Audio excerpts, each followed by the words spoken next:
This court has seen many disputes. Disputes over spell slots, disputes over whether a bard can seduce a dragon. But none have caused more chaos at more tables across more campaigns than the humble bonus action. Today we settle it. Court is in session. Picture this. Your fighter is surrounded, bleeding. The dragon is charging. You grab your healing potion, the one you have been saving for exactly this moment, and you drink it. Your DM looks at you and says, "That is your action. You do not get to attack." The table goes silent. Is the DM right? By the book, yes. Absolutely yes. But does it make the game better? That question, why we are here today. The charge before this court is as follows. Bonus actions in Dungeons & Dragons. Both the 2014 and 2024 editions are either the backbone of tactical combat or the single greatest bottleneck on spectacular gameplay in the history of this game. Two counsels stand before this court today. One defends the written law, one defends the soul of the game. Counsel Varis represents the rule of law. How does your client plead? Not guilty, Your Honor. The bonus action rule is perfectly engineered.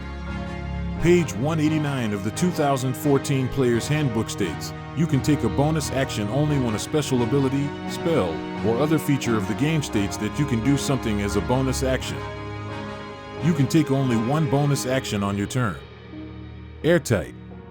Factual. Non-negotiable. Without this framework, there is no game.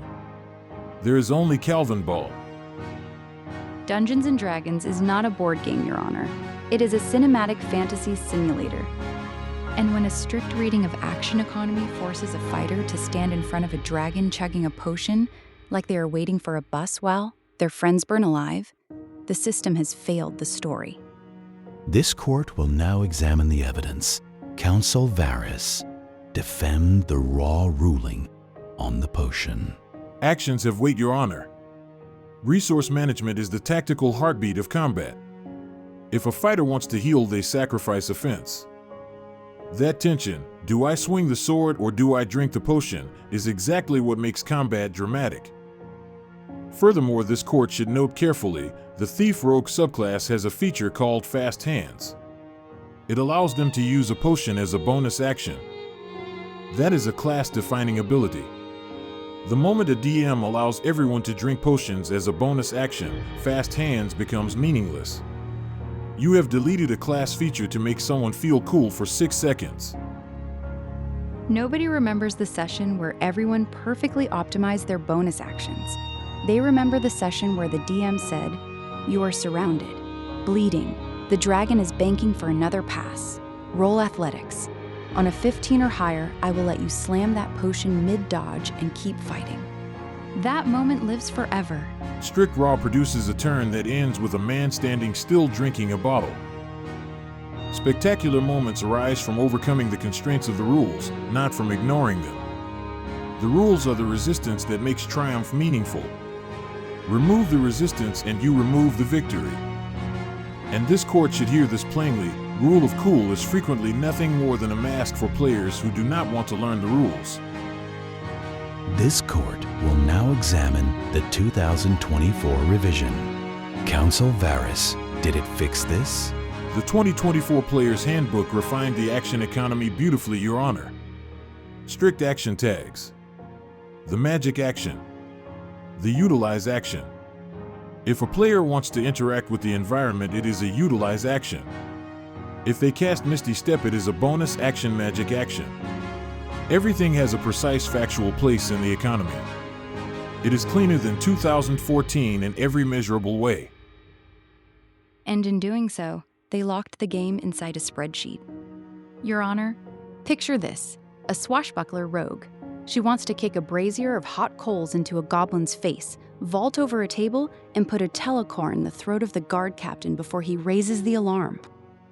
It is a John Wick moment. The table would erupt.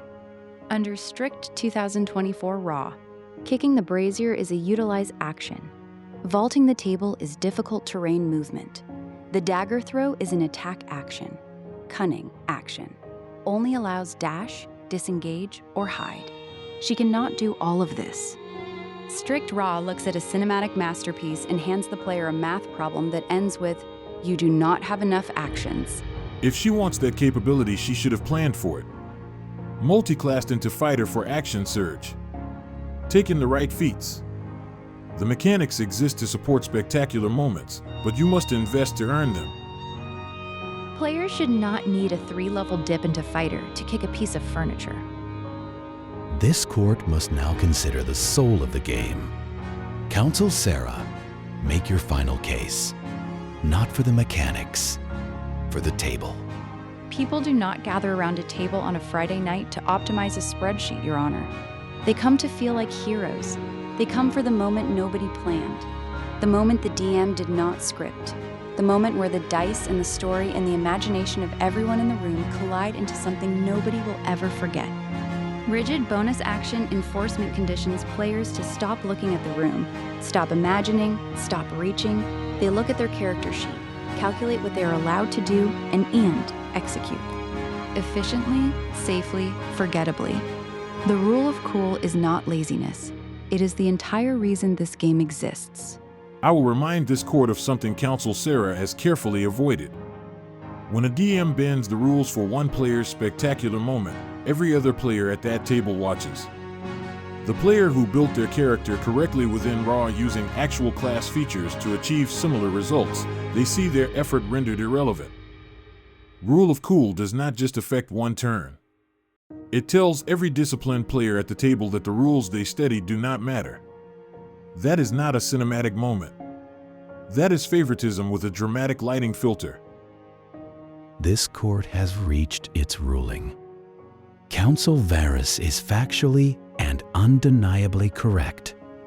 The bonus action rules in both editions are mechanically sound. They prevent power creep. They protect class identity. Fast hands matters. Action surge matters. But Counsel Sera speaks to something the rulebook cannot legislate. The soul of the game. Dungeons and Dragons is not won or lost. It is remembered. And the moments worth remembering rarely fit neatly inside the action economy. The Dungeon Courtroom therefore finds the bonus action system structurally innocent. Narratively, the sentence, every dungeon master in this community must master these rules the way Varis does. Know them cold.